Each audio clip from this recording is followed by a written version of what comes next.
Welcome, everyone, to the second episode of the Conscious Creative Tribe podcast. And in this episode, I have my good friend, Chris Berglund on. So, Chris, give everyone a little introduction. Who are you? Who aren't you? And then also, let's get into a little story that you were hinting at to me before. All right, so say hi to everyone, Chris. Sweet. Got this character staring at me through the window. I don't know about that one. What's up, y'all? Glad to be here. Thank you, Stevie P. I never thought I'd be on a cool podcast this soon. So yeah, I'm Chris Berglund, and I think I'm a human being so far. So good, but I'm just here on this planet in this space doing this thing called life, trying to I guess figure out this video game for the most part, one step at a time. But yeah, so as far as who I am, that's it. What I've done before, as what most people would probably say, what are you? I guess you could say as like what are you? What do you do? Right. So what are you? Okay, what does that mean? And then they'll usually say, well, what do you do for work?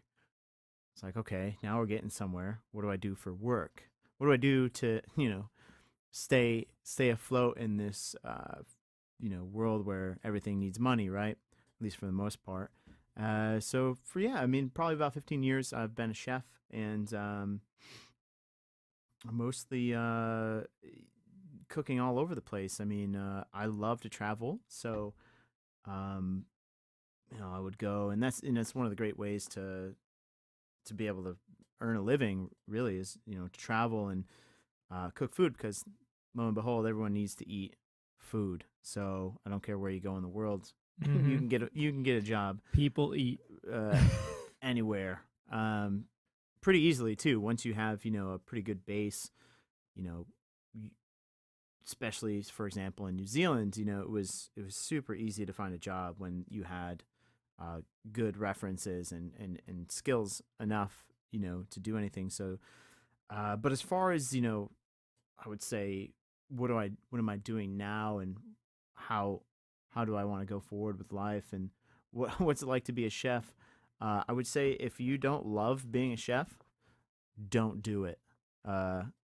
It is one of the most stressful, longest hours. You're always working holidays, you're working on the weekends, and you're working more hours than most people are in general, and you're probably getting 1/3 or 1/4 of the pay, unless you're really high scaling and up there. And then we're talking about super stressful life. And the older I get, and the more that I learn about myself, and that is that I know that is not what I want for myself. And so it's we're going a different path. We're going to try to go a different way with that. But I guess that answers your question a bit, hopefully, Mm-hmm. of who I am, which is an impossible question to answer in this short of time, Or even with words. Or in a lifetime. Yep. Who you are is to be directly experienced. Mm-hmm. But one question I do have regarding that, and I like how you said changing paths, because that's a big aspect of what I do, what I want to help people do, and what I'm in the process of doing myself, because we have so much opportunity today. But we'll get to that in a bit. I want to come back to that. But I also want to ask you, what was your favorite place to be in as a chef? Because I know you've done it in a few different places around the world. I would say, oh shit, I mean, you have to go with the first thing that kind of comes to mind, right? Mm-hmm. And that's kind of your intuition kind of poking out at you. I would say the Caribbean. I mean, fuck. You got the ocean there. You got, you're talking about fresh seafood. You're talking directly with the fishermen there, and they're going to be like, okay, well, we got this, 80-pound fresh tuna we just caught. You want to come see it in our truck out back? It's like, hell yeah, I do. Yeah, that looks amazing. We'll take that, and then you bring it back there and you break it down, and, obviously you're having the best, sushi right there. It's, it's still fresh, still a little bit warm. as you're breaking the whole fish down, you just take your knife in and get some of the good stuff and just have it as a snack as you're doing it. I can honestly say most people probably don't have that opportunity at all. But as far as just being a chef working with the local ingredients, there is a lot of cool shit in the Caribbean. I mean, And you were in St. Croix, right? yeah, I was on St. Croix, yeah. Yeah, and I've been having a lot of like dreams and memories about that place lately. I don't know what that was trying to say to me, but so yeah, I mean, fuck, there's so many different, all the fruit that grows in the jungle or in the rainforest, and you got stuff like conch, which is those huge like seashells that you see. You can see this in like old people's homes. I don't know why I said old people's homes, Yeah. but like I feel like it's something that my grandmother had. People used it as a horn. Yeah. Too. Oh yeah. The The horn. shells. Hell yeah. But inside is this this kind of like muscle, almost like like a clam would be, just way bigger. And the cool thing about it, and also the pain in the ass about it, is that you have to cook it a certain way. And most of the locals will say you got to pressure cook it, which I've also seen been done wrong 1,000 times. But it's one of those things where you kind of have to just cook it just enough so that it's still gonna be edible. Really, it's one of those things where if you undercook it, you're gonna be chewing on rubber, and then if you overcook it, you're gonna be chewing on fucking burnt rubber. Rubber or burnt rubber? What do you want, rubber or burnt rubber? But and then also just the relaxed kind of atmosphere. Yes, it's still stressful being a chef, but I would wake up in the morning and I would walk to my place of employment where I was the chef at the time, and I would walk on the beach for about 2 minutes, and there I would be there at 8 in the morning. I'd get I'd open up the kitchen, I'd start the the coffee pot, and just have my nice cup of coffee when I'm sitting there on a chair, just looking at the beach, taking it all in, thinking about what I have to do for the day. It was a beautiful place, and it's just a bummer that it ended up getting shut down because of a couple of things. Shitbag owner, shiesty guy. I don't want to get into that, but yeah, I guess that would answer your question. That I would say the Caribbean. There's definitely other cool places, but that's my number one pick, I would say. Definitely. And is there a big difference lifestyle wise there? Like in terms of stress levels and all that kind of stuff? Yeah, there is a huge different lifestyle. I would say it's just one of those places where you just wouldn't understand unless you'd be there. But for example, I'll just say like, the locals there are not in a rush to do anything. And if you're from, New York or anything like that, like we are, we're from upstate New York. We're nothing like the city. If you're from the city and you're trying to get somewhere, don't go to the Caribbean. You're going to get pissed off big time because, people will stop in the street, and the thing about the Caribbean is, number one, the roads suck. The potholes have potholes. So people are going through tires like nothing, you've ever seen before. And so the roads are very windy and they're very narrow. So you can't really just pop around somebody. You have to wait if someone stopped in front of you. And a lot of the times you'll see a guy, in a truck, and he'll just stop and he'll talk to the lady next door or whatever for a good 2, 3, 4. I've even seen longer than that minutes. And, you can be an asshole and beep the horn or whatever. But honestly, when you're fucking around in the Caribbean, you don't know if that dude's got a gun, and you don't know what's going to happen. And especially, as a white boy, you don't want to be fucking around with that kind of stuff. So, you just kind of, and then it's also a good way to internalize the fact that you don't need to be anywhere. Yeah. What's the whole point? What's the whole point of having to be somewhere right so fast? Exactly. And so that's kind of the vibe of the place. And then also, you can live like a pirate. That was definitely one of my favorite things about it. It's definitely not something that I would enjoy these days, especially with the alcohol. I mean, it's like you're drinking a bottle of rum almost every day. which has its perks. It's fun. You get into adventures. You're gonna go snorkeling, and you get a little bit more daring with going up to the barracudas, and sometimes, or like you get into a bait ball. That was one of the crazier things that I've done is jump into a bait ball of millions of fish, and you're just surrounded by fish, and you just don't see anything. You don't even see the light almost. It's incredible. And then you go onto the outskirts of it, and you just see the bigger fish, coming in. You see the big like tarpon. These fish can get to be like, I don't even know, like 6, 7, 8 feet long, and they'll eat anything. I've seen people throw chicken bones from their meals in there, and there'll be like 20 tarpon out there like piranhas. Wow. But and then you got all kinds of other things. But as far as like the way of life goes, it's super relaxed, it's super chill, and most people are drunk, to be honest. I mean, this is the kind of place where you can drink and drive, and you will not get in trouble. I'm not condoning that. I'm just saying you're more apt to get in trouble for not wearing your seatbelt than you are for having a beer when you're driving. Yeah, man, I miss that place. Interesting. Yeah. So patience is definitely a virtue there. Yeah, absolutely. And I would say one more thing on that point too that I do miss is it's a very communal place as well. So it's like, you won't be surprised when you're in the bank and you see this old Crucian lady who comes in and says, good morning, everyone. And everybody says, morning, or afternoon, or whatever it is.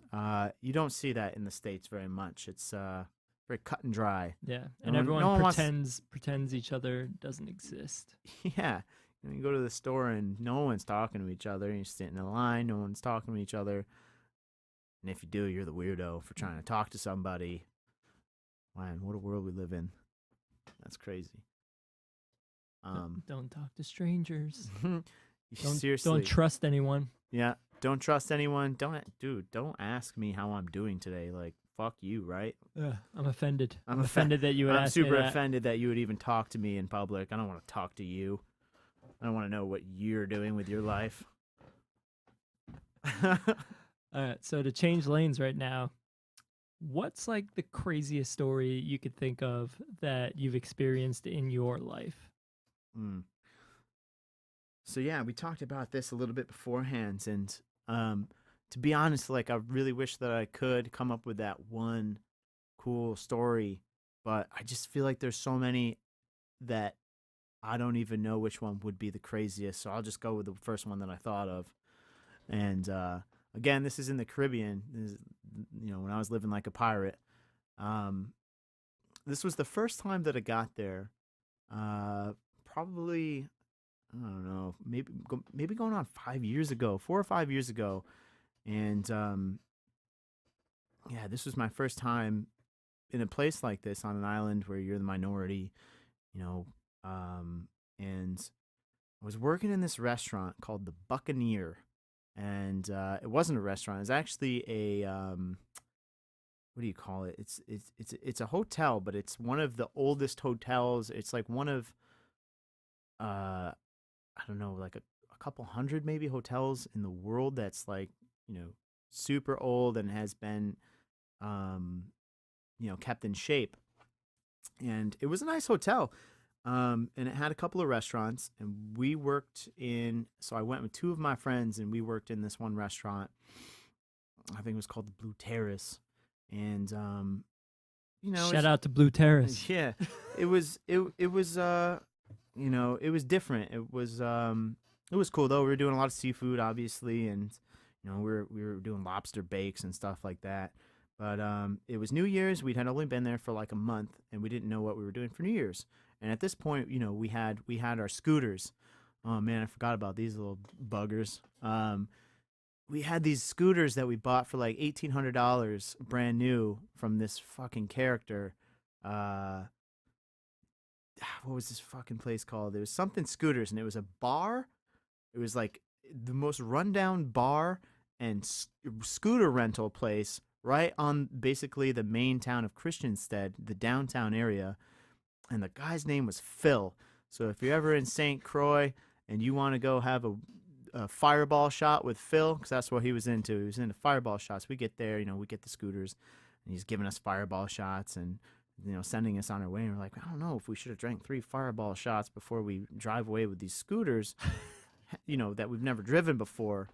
And but these things were mean. Like they would, we would get them up to like 80 miles an hour or something like that on these fucking scooters, which was super dangerous, especially on these shitty roads. But so yeah, so anyways, it's New Year's and we don't know what we're doing. We have our scooters and we're like, well, we can, kind of go anywhere. We can do whatever. And so we're like, all right, cool, we're down for whatever. And there was this huge party going on the, I'm getting all my geography messed up over here. I want to say the north part of the island, there was a huge beach party, and I ended up taking shots with the GM beforehand because we didn't get out till like 12 or something that night. We had this this crazy banquet thing going on, and we had these chef man stations. I think I was cooking sea scallops to order, for hundreds of people. And my buddy, he ended up meeting R.L. Stine that night. R.L. Stine was in the house, the author of Goosebumps. And I thought that was pretty cool. But anyways, we're taking shots in the GM's room because the GM would end up being really cool, and he's a good friend of mine. And so I was like, all right, well, obviously we're going to get pretty messed up tonight. We're already taking shots, and we're like trying to play this whole game of catch up. Pirate life. Yeah, pirate life. And then, we get to the beach party, and I'm kind of blown away. There's cars everywhere, and the place is actually really nice as far as, there's lights set up everywhere. There's multiple bands playing. There's like 3 bars. And it's just got that awesome beach Caribbean vibe to it. They got the reggae music playing, and they got, your boom boom music playing in the back, and everyone's just having a great time. So, I'm getting there. I'm playing catch up. I'm still kind of sober. Everyone else is pretty drunk. It's like 1:00. I'm like, all right, let's get this shit lit, fam. You know what I'm saying? And we ended up taking all kinds of shots. I couldn't even tell you what I was drinking that night. Probably a bunch of rum. And long story short, we get to about the 5 to 6 a.m. mark, and we're still there, and they're kicking everybody out, and everybody wants to go to Point Udall, which is the easternmost point of the United States territories of the Virgin Islands. And so we were kind of already around that point. All right, so that brings me back. So we were at the East End partying at one of the beaches near Shoys, I think it was. And, we get to this Point Udall, and it's one of those places where it's magnificent. You're up there, and you just see the sea and the coral reefs, and, you can see exactly where the water becomes the deep sea because there's about a 2,000-foot cliff right off of the area there that just goes boom right down to 2,000 feet below sea level. And so that's where you'll see the whales and stuff like that. And so we got up there, and there's tons of people also wanting to see the sunlight for the first time. The first people in the United States to see the sun, right? Who really cares about that, honestly? But as long as you see the sun. But it sounded cool at the time, and we're going there, and I'm all sloshed up. And still full of energy somehow. Maybe it's the sun, coming back up. And I'm like, oh, yeah, hell yeah, And we get to the top, and to explain it, it's kind of up on, not up quite a mountain, but like it's up there. And in order to get down to the beach, you have to go a considerable amount of feet down, probably a good couple 100 feet to get down to the beach. And I'm drunk, and I'm like, yeah, let's go down to the beach, and let's go this way. And I'm with this chick, this blonde chick, and she's like, hell yeah, she's a free spirit, and she ended up leading the charge. And we're rolling down this we're trying to like run down this hill kind of, but it's super steep, and the grass is probably about 3 feet high, so you can take a tumble and you can be all right, and we were taking tumbles for sure because I didn't, it was like I didn't have my sea legs. I was falling all over the place. taking tumbles. We're laughing and giggling like we're little kids. And, thankfully, no one's really getting that hurt. Because there were, like, now that I know the area, there were totally fucking rocks there and all kinds of shit that would have fucking banged us up real good. And so we get down to a point where it, like, the grass starts to fade out a little bit and it starts to get a little bit more level. And I'm like, all right, well, I'm going to fucking beat you to the ocean. We're going to go in, we'll go skinny dipping or whatever. I don't know what was going to happen. We just wanted to get to the ocean. And I'm sure, when we got to the ocean, if I got to the ocean, hence the if I got to the ocean. So I decided to go, the stupid way. And I had jeans on, thank God, but I hit this pricker patch, which I thought was just a small pricker patch. And mind you, these prickers in this area are probably a good 1 to 2 inches long, and they're enough to pop a tire. So like big thorns. Huge, big thorns, and they're strong. They're not going to just break. And you're going to have to pull them out, which I ended up having to do. So I get in there, I have jeans on, I'm drunk. I got the pain, doesn't mean anything. And I'm plowing through, and I get in a ways, and I'm still super hammered. So I end up falling down, and I realized that this wasn't just a pricker patch. It was a fucking field. It was like half the size of a football field, and I was in the middle of it. And I fell down backwards. And I was, maybe I had like some strong drink right before we got there because it started to kick in hard. And I could not get up for the life of me, mostly because I would put my hands back and there would be nothing but prickers in every square inch that you could possibly think of. And the only way to get up and get the momentum was to put your hands in the prickers and just force yourself up. So, I probably sat down there for what seemed to be not that long, but I was told, because I had, a bunch of friends that were looking for me. I had no, I was in my own world. I was like just on venture mode, at that point, I was kind of in survival mode. The sun was coming up. I was getting dehydrated, and I was trying to basically get up and get back to safety. And I couldn't get up because the thorns were, so long and dangerous. But I eventually was like, fuck it. The only way I'm going to get out of here is if I just do it. And you ever get an inclination that your life is in danger in any, kind of way, you would be surprised what kind of primal reactions you get. Yeah, so I just instinct. fucking threw my hands down and said, fuck it, pushed myself up, and went up the way that I came, kind of. I didn't know where I was. I was just looking to get up so I could see, and I was like climbing rocks and climbing over like kind of cliff hangs a little bit, and I get up there, and my buddy sees me, and he's like, oh my God, there he is. And everybody's happy to see me, and I'm happy to see them, and I'm just glad to be all right. And I look down, and I must have had at least 20, 30 of these thorns in my hands and in my back and everything. So I had to get my roommate to take them all out the next morning. But honestly, all in all, I would say that was honestly one of the most fun nights I've ever had, besides that little thorn party that I had. But like I said, I don't know if that's the craziest thing I've ever done, but that was the first thing that came to my head. Well, that's interesting. Lost in the thorn field. Yeah. Be careful out there. Oh, and to mention too, there were these spiders. I don't know if you're familiar with like banana spiders from Florida. Well, anyways, they're about the size of your palm. Ooh. They're big. And I had a bunch of those fucking on me. Not a bunch of them like on me, but at different times I was, because we were going through the grass and I was just going through things. And at that point, I didn't give a fuck if there was a spider in my way. I knew they weren't poisonous, and I was drunk, so I had those like kind of beer muscles going for me. I was like, whatever, spider. And you don't give a shit about a little spider when you got to get to safety. Mm-hmm. Yeah, I think that's it. It's those moments where your life is in danger, like even if it's not like critical. Yeah, even if it's not critical, but it's still like your life was in danger. Like you could have just laid there and no one would have found you. And I mean, you sure probably would have gotten found out me eventually. But number one, I don't want to have to be that guy. Yeah. No one wants to be that guy. Oh yeah, we had to go find you in the fucking thorn bush. Remember that shit? Yeah. no, motherfucker, I'm getting out of here.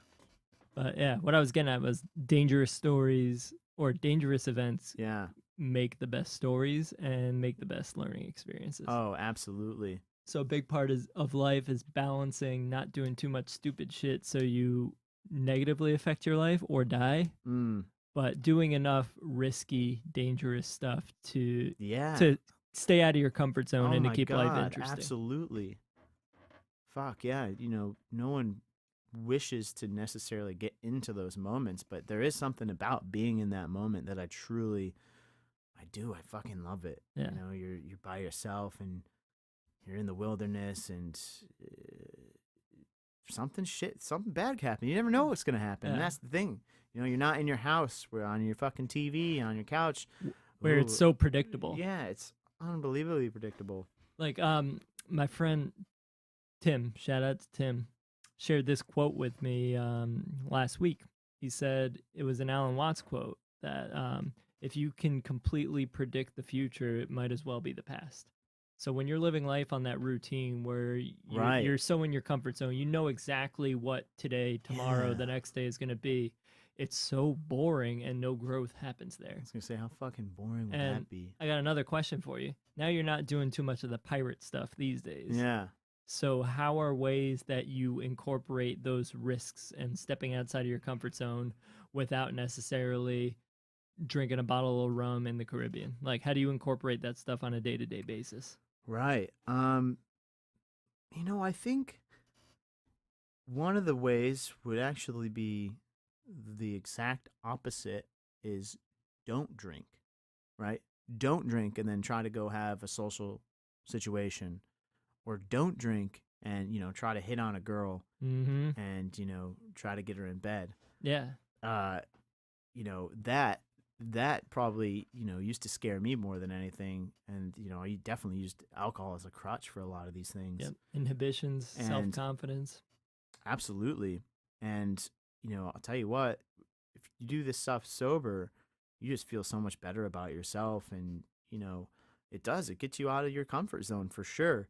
But as far as like little mini adventures, stuff like that, I mean, one of the things that you can do is, obviously, if you're going, you're walking somewhere and you go the same route every day, switch it up, go a different way.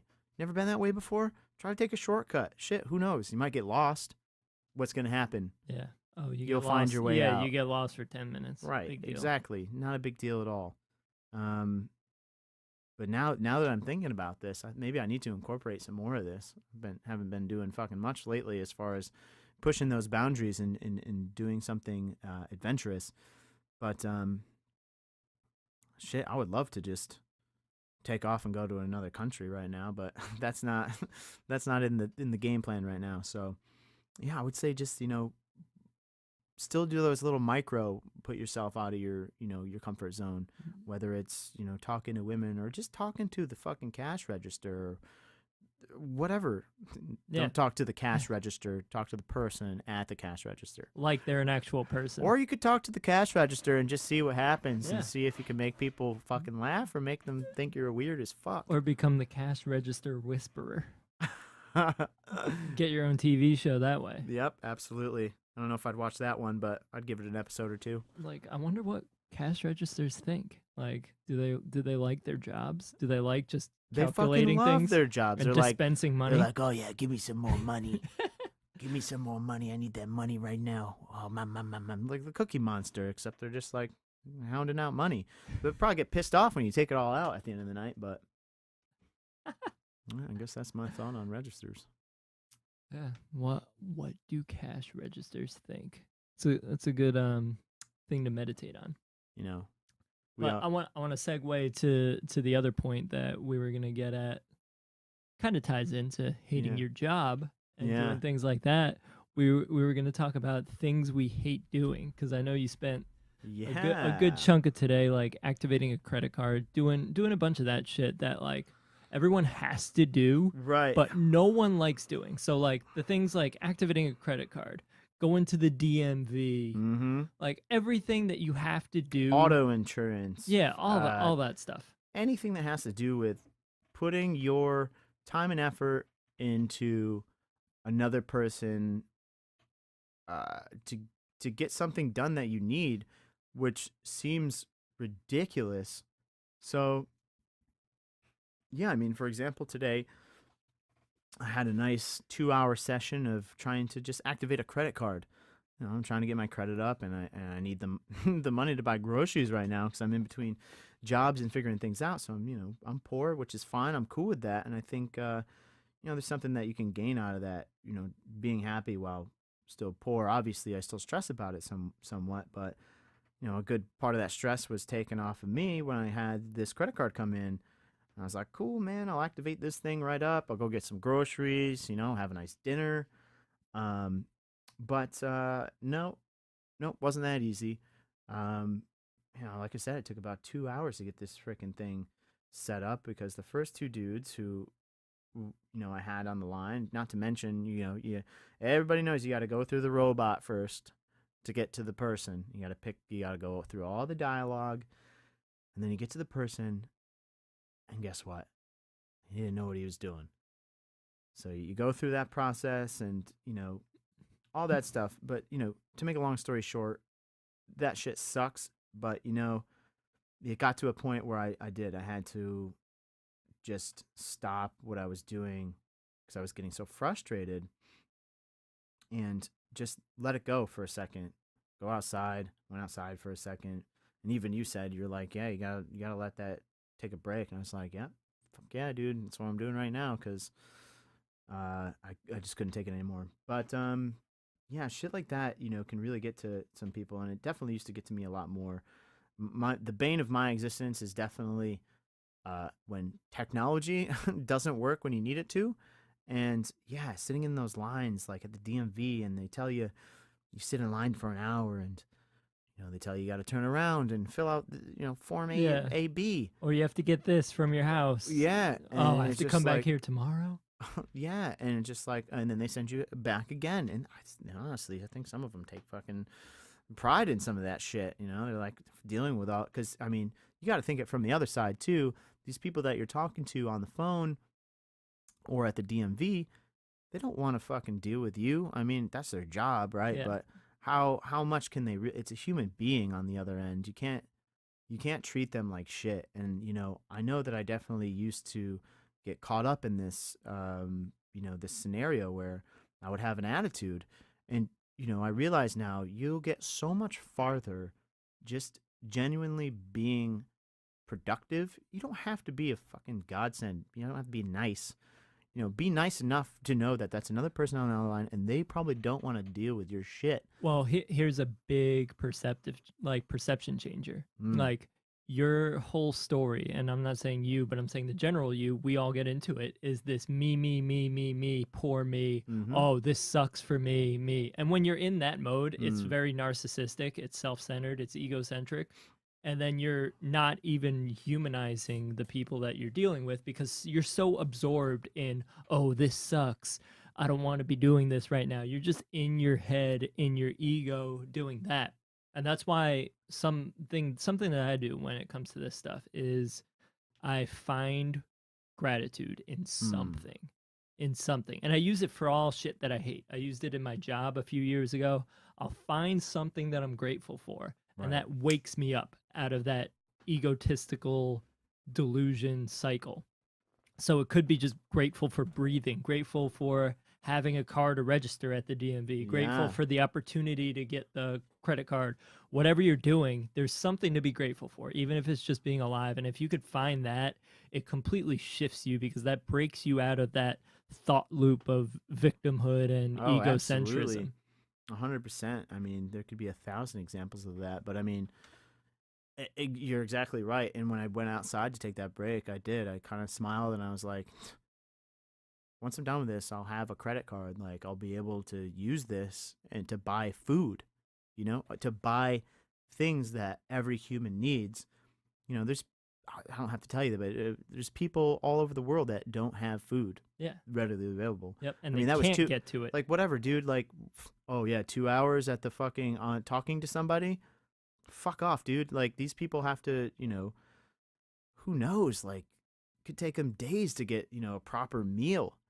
So, my whole situation was fucking nothing compared to these other the majority of other people, honestly. So you kind of have to, and it all comes down to awareness, right? So if you're not aware of your thoughts about this thing, then you don't have the ability to transmute that into, because if you're not the one that's saying, okay, I see myself thinking this, I hear myself thinking this, then you can't even begin to change that. Yeah, then you don't have the choice. Yeah.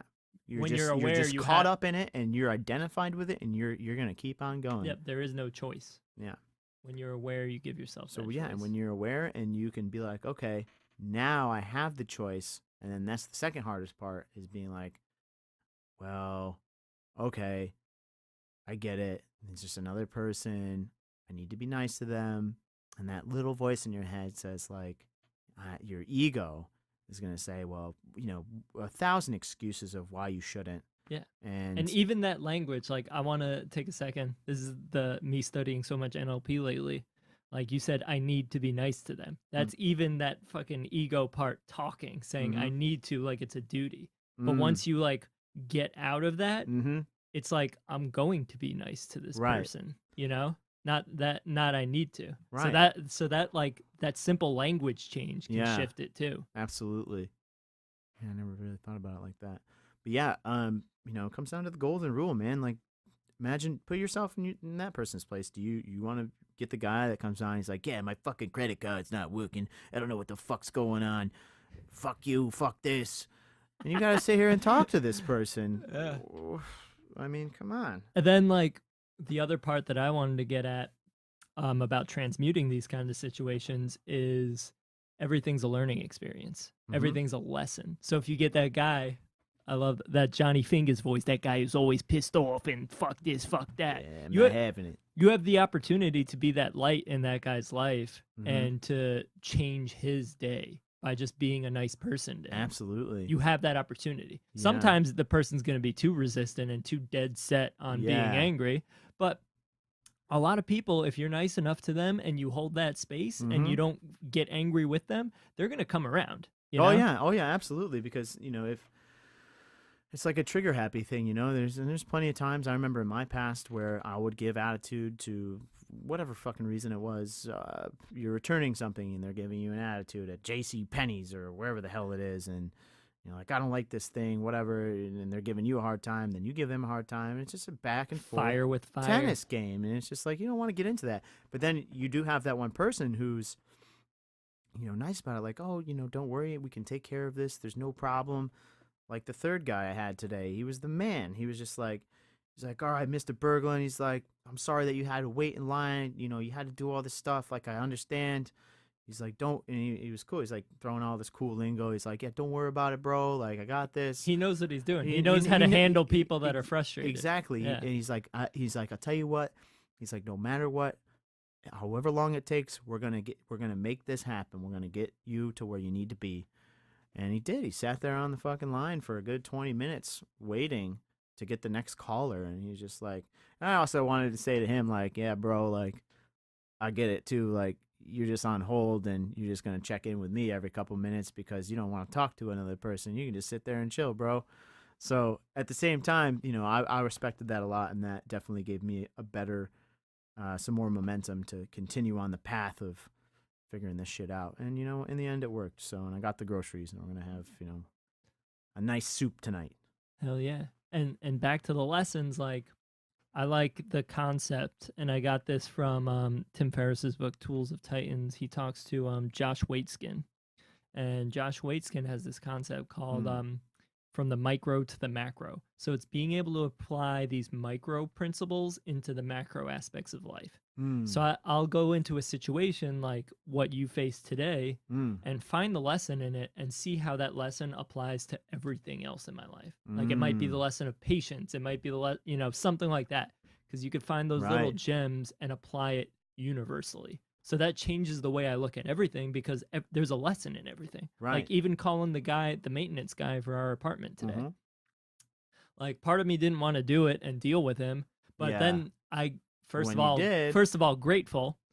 Second of all, I'm like, there's a lesson in everything. yeah, So I was like studying everything he was doing when he was checking out our sink yeah, and seeing the way he was thinking, like getting into his head and his process. And then seeing how he found that it was the actual. You were getting into the skin of the repairman. Exactly. Good old scratchy voice. Yeah, old scratchy voice. Shout out to Scratchy Voice. Thanks, Scratchy Voice, for fixing that sink. But yeah, so he ended up finding that the problem was in the faucet, the faucet head of our sink. It was clogged or not working. It's basically not functional, and that was. I think I heard him blowing on. Was he blowing on? Yeah, he was trying to clear it. Yeah. Okay. So he found through trial and error because it's pattern recognition. Right. When you're an expert at something, you're able to recognize patterns. Uh. So while we're like, oh, it might be this lever or that, we're basically just shooting in the dark to try to diagnose the problem. Right. But this guy has so much pattern recognition from all of his other experience that he's able to be like, it's not that, it's not that, it's not that. He keeps going downstream until he finds that was the problem, the shower head. So like I learned that. I guess what we could take out of that is that, that's one way to deal with something like that for sure. And then that concept of the pattern recognition and troubleshooting based upon that pattern recognition. Yeah. I've always known that, it's common sense and it's obvious, but I was able to kind of deepen my understanding and systematize that in a way. So that's an example of applying the micro to the macro. Yeah. From my bullshit problem solving today. Yeah, absolutely. I mean, you could take that on any kind of scale. It doesn't have to be fixing a faucet. It could be anything. Yeah, you could take anything that seems like asinine and minuscule, right? And you could take a lesson from that and apply that anywhere. And I love doing that stuff these days. Yeah, that's one of my favorite things to do. Fuck yeah, micro to the macro. All right, and shifting gears again, I wanted to get into one more topic. Before we wrap up here.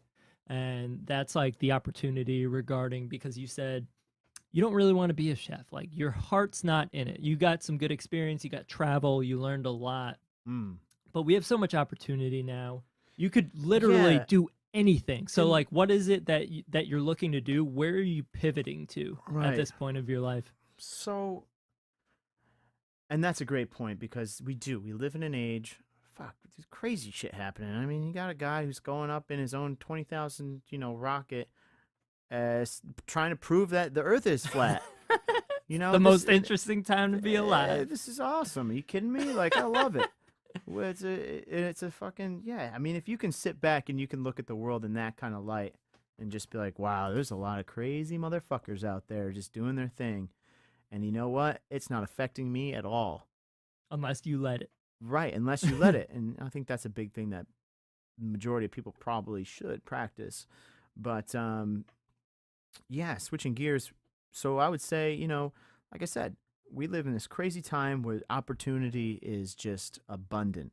You can be a self-made anything at this point in time. You've got the internet, and we have all these social media tools and also, the networking that can be done with just other people. I mean, it's crazy. You got to like talk to people. It's this crazy thing. And so being a chef's been cool. I do miss the kind of the hoorah of it all, and in the moment, living for the busy shift and getting done, and kind of not being totally defeated by the hundreds or sometimes thousands of people that wanted their food on time without any mistakes, and you're just dealing with the fire and the getting burnt sometimes and cutting yourself, throwing knives around, getting yelling at people, getting grease all over yourself, and it's a crazy lifestyle, but I think it is for the young and I guess the people that are ambitious that want to keep doing it. It is like, to go to the elements, it's a very fire element type of profession. Very fire. Literally too. Yeah, literally fire. And I think that, that's why I loved it so much. And I still do to this day. I still like getting in the heat of the moment, but it's not something that I want to do 6 days a week for pay that isn't, barely getting me by. So I'm like, all right, well, what can we fucking do here? And, And I think honestly, like you already had the idea, but you reintroduced it to me a couple months ago. God, I can't even believe it's already been a couple months. Yeah, almost Um, 2 months already. yeah, and so the idea of doing the health coaching thing, and I was like, I'm obsessed with learning more about nutrition and everything that's in that kind of field. What does food do on the microbiology, biologic level, and to your body, and how can it improve your health? Because food is thy medicine. You are what you eat, and you are what you eat eats. This should be common sense. Unfortunately, it's not. And I want to be here to help people understand that. And there's a lot of turmoil behind all of it, and it's so wishy-washy. You can find a study that proves something wrong, and then turn around and find another study, about veganism or about paleo or whatever it is. What I've come to find out is it really comes down to what works for you.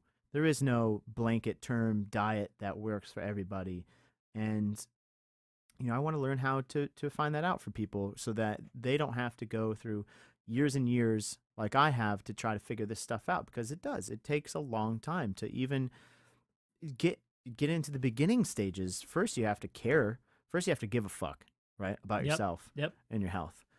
And that's the first step, and that's the biggest step, I think. And then once you get down that path, it just flows. You just want to know more and more. And trust me, the information's out there. You can keep learning probably for the rest of your life, and you're never going to For know it all. multiple Yeah, lifetimes. multiple lifetimes, you'll never know it all. But you can definitely get to a certain stage where probably better than most people, and that's when you can become a benefit to them in their life. When you can tell them, hey, you know what? Here's some simple guidelines to make your life better and to basically improve your life. Tell me what's wrong with you, and I'll probably give you a good idea what's going on and how to fix that. Yep. Or at And least point you in the right at least, yeah, direction. exactly, and at least point you in the right direction. And then on top of that, being a chef, it's really nice, and it's one of those lifelong skills that I think is very important for people to know how to cook food. Because that's such an important point, because I think it's Michael Pollan, who he has a lot of books on food and health. Mm, He said the most common factor between healthy people is actually cooking your own food. That's the biggest commonality. They cook their own food more often absolutely, than eating out. and not just your own food, whole foods. Yeah.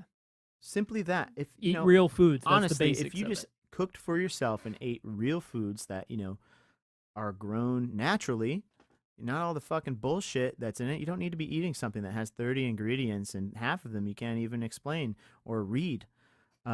So that you would think that would be common sense as well, but unfortunately it's not. So really, it's just getting the information out there, and then if I need to go to the next step to show that someone how to cook something healthy. And not only that, a lot of people, their biggest excuses is always going to be, I don't have the time and I don't have the money. Yep. So you can eliminate those excuses. I can right eliminate those quick. excuses, and I can make it taste amazing and look pretty damn good too. Yeah. And now we're getting into like unique selling points too. So everyone listening to this can relate to this, because everyone has a skill set that they can use to make money off of Mm-hmm. in some way. Everyone has a marketable skill set. I just want to like reaffirm that to everyone. If you're listening to this, you have a marketable skill set. Mm-hmm. And what you said before about offering value to people, you don't need to know everything. You just need to know enough to help people. If you can be of Mm-hmm. service and help people, you can get paid to do that in today's environment. So what you did is you have a passion and knowledge regarding health, nutrition, fitness, and then Mm-hmm. you also have the wherewithal and the skills within cooking and being a chef. So you're combining all that to create your own unique offer for Right. people, and you want to do it in like a coaching package, which is the idea that we've Right. been developing together. Definitely. I'd love to start out like that. Eventually I could see myself getting uh venturing off and maybe not doing as many one-on-one coaching. Maybe get to a point where I can still do that, but it's probably going to cost a little bit more than $100 to be able to do that, because I want to focus more my time on reaching out to more people through books and cookbooks and stuff like that, and tons of different adventures. But I just gotta, get started with the first things first. And but I will say, yeah, totally. I can't tell you how many times I've seen, fitness vloggers and people having these cooking demonstrations, and I'm in my chair just looking at this and just saying, wow. They don't know what they're doing. You don't know what you're doing. That's like the you're void. using the fucking spam cooking oil on this, this chicken breast that is just pumped with all kinds of hormones and antibiotics, and who knows what they've been fed and how they've been treated. Because like I said, you are what you eat, and you are what you eat eats. Mm-hmm. So you're literally eating an animal that is lived a shitty life and a stressful life. You're just eating stressed flesh. Stress flesh. Yep. No, exactly. Thanks. All good on that. And then you're gonna sit there and spray it with canola oil and all this other shit oils that's fucking awful for you. But yeah, and then they put their plate down and they're like, yeah, this is delicious. I'm just like, God, that looks like shit, and it's not even that good for you. And this is why I love what you're doing and the angle that you're taking, is that a lot of like health experts and even fitness experts, they have no idea when it comes to cooking or how to create great dishes. No idea. Very few people do. Mm-hmm. And then on the other side, you have a lot of chefs that they know what they're doing in terms of cooking, but very few of them actually know how to make healthy recipes. Right. They're making the really fattening stuff. Absolutely. They're not using the make healthiest it taste good. Yeah. But they're not going to know that, for example, I mean, even going deep, it's like they're not going to know there's lectins in brown rice and quinoa and stuff like that. Or that canola oil is super inflammatory. Yeah, they're not. They're just going to, I'm telling you, like especially in the beginning stages of being a chef, learning, fuck, the amount of shitty blended oil that we put into food. I'm telling you right now, guarantee like 70% of the restaurants you go to is just blended oil everywhere. Yep, unless they say otherwise butter, specifically. sugar, and salt. And god damn it, it tastes good. Yeah. But yeah, you're bridging the gap, and I really like that a lot. And that's such an opportunity. So like applying the micro to the macro, if you're listening to this, like you can do the same thing. You can apply your skills, your experience, your knowledge, and create your own unique blend. And then there's so many ways you can go about it in today's world. Like you don't need a degree to help people through online coaching. You could create ebooks, you could create e-courses. It's crazy. You could do create an Instagram page and get fucking you could be an Instagram celebrity, thousands of followers, and be an affiliate. Just do whatever you want. Yeah, and you could be an affiliate marketer for companies that you actually use. If you like fitness, build an Instagram following based on fitness, and then put in a link to the protein powder you use with your affiliate link, so you get 10, 15, 20% commission on what everyone buys. Like that opportunity exists now, and you're already doing it, so it's genuine. It's like, oh, I actually use this protein powwer. Yeah, and that's and the if key people though, buy too, it is through you should be genuine about it. Well, I mean, I'm sure there's plenty of people here's out something there. that I want to get into. We're kind of wrapping up on time here. We're closing in on an hour, but like authenticity and transparency are key, because also people's bullshit detectors are on point. Like everyone knows when you're being a sleazy salesperson or you're not being authentic. That's what I love. No companies can exist screwing people over these days. Every company that's screwing people over is getting find the big one. Yeah, they're getting exposed. Yeah, I do love that. That makes my fucking day. So you literally have to be genuine. You have to provide value, or you're going to be buy exposed and no one's going to buy you. Absolutely, it's going to get boycotted. So that's the beauty of it. You have to be genuine in order to succeed, or the democratized basically collective of people is going to shine light on you and be like, oh yeah, he's like, a scam artist. We don't want to buy that fucking bullshit, tap water, Aquafina or whatever it is, because they're just pumping all the fucking, the drought areas in California and stuff like that. Nestle. Like, come on. Yeah, that's crazy. Or like another one that I like is a couple years ago, someone at the register in Papa John's, I think it was, on this Asian girl's receipt, he put her name as like Chink Eyes or something like that. It was something like super just straight up racist and mean. Wow. And like she saw that on her receipt, and she uploaded it onto Twitter, I think it was. And then within like 48 hours, Papa John's was issuing a public apology, and like people were boycotting Papa John's and all that stuff. So it's like you literally have to I'm be guessing that guy doesn't nice. work there anymore. Yeah, that too. So like you can't hide this stuff anymore. No. Like, and it again, micro to the macro, it doesn't only apply in business, it applies into our personal lives and everything. I don't know what it is, the age that we're in, you can't hide. So you got to be your authentic self. You hear that, people? You can't hide. We'll find you. Yeah. Well, I'm talking about hiding your authenticity. Yeah, I know. You know, like trying to be someone you're not, like trying to be a bro when you're not really a bro, trying to be an accountant when you're really an artist. You know, there's no hiding anymore. Right. And Put everyone's on that fake tattoo sleeve.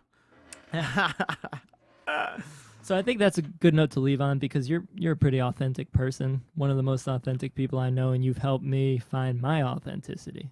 And that seems to be a common theme. Like, so do you consciously do that, like the authentic thing, or like what do you think it is? Let's just end on that note here. Let's just spitball on authenticity for a second. Yeah, no, for sure. I think that, honestly, like, because I can't see myself from only the perspective that I see. I don't see myself from, afar, from looking on, if you will. But as far as me being authentic, I think most of the time, yeah, it's just me being me. And then there are times where you do, and like I said, it all comes back to being aware. And so there'll be times where I'm not being myself, and I'll be aware of that. And I'll be like, well, why am I not being myself? Is it because I'm here meeting my potential new boss for the first time? Or is it because I'm meeting this, hot date? And I'll tell you what, it is not worth being someone that you're not 99.9% of the time, unless you're trying to fake your way into some job because, you think it's a great gig and you're going to get insurance. Sure, fuck it, go for it. But people are going to find out you're not being you right away. Yep. And it causes internal stress when you have a deviation between authenticity and what you're putting on. That difference creates stress in your life. Absolutely. It really goes down to what do you like and what don't you like? Like at this point, I'm not going to pretend that I like something that everybody else likes. Like, what's the point? I don't like it. The fuck? Or if I do like something that no one else likes, like, sorry. Yeah, I fucking love anime. Whatever. I watch Japanese anime all the time. And people be like, oh, fucking nerd, fucking, or, whatever. Weirdo. Honestly, it does not even bother me one bit anymore. I don't care. You like what you like. And the sooner that you can not lie to yourself, and obviously don't lie to others, but I think more importantly, don't lie to yourself.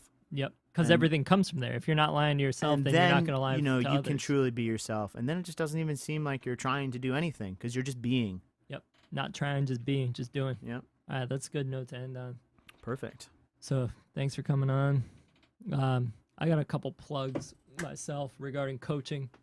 And like, once you get all yours set up, what you're going to do in the coming weeks, hopefully, or months, I'll link to it by spring. I'll give you some shouts regarding your links and how people could get in touch with you there. Perfect. And I'm starting my own coaching service that I just put on my website. So this podcast and my coaching service is going to be on myname.com. So StephenParato.com, StephenParato. And I'm starting with like a life shift coaching. So basically, I found this pattern over the last few years of my life that I come into people's lives and I shift them. Like, because I'm also really interested in health and fitness, but and then also like the spiritual sides and meditation and getting over fears and things like that. So I've come into so many people's lives and just shifted their course. So I'm systematizing that into coaching. So I have my coaching, and the podcast is going to be on StephenParato.com. So visit there and check all that out. And that's all I got for this one. Thanks for coming on, brother. I love you. Love you too. All right. Peace, everyone. Peace.